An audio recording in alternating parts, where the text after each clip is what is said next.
ये वक्त फैसला कुन है। एक वोट जो तेलंगाना का मुस्तकबिल बदल सकता है। अवाम समझ चुके हैं कि खिदमत करने वाले और वादे बेचने वाले में फर्क क्या है। ये वोट किसी पार्टी का नहीं, ये खुददारी का वोट है।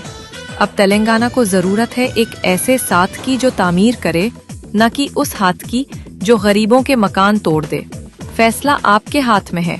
बेहतर कल के लिए आज बोलना होगा। कुछ करिए नस नस मेरी खोले, हाय कुछ करिए,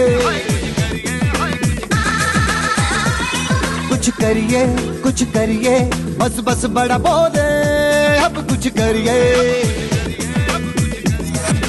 ओ कोई तो चल जिद फड़िए, तू बेतरिए या मरिए, हाय कोई तो चल जिद फड़िए, तू बेतरिए या मरिए।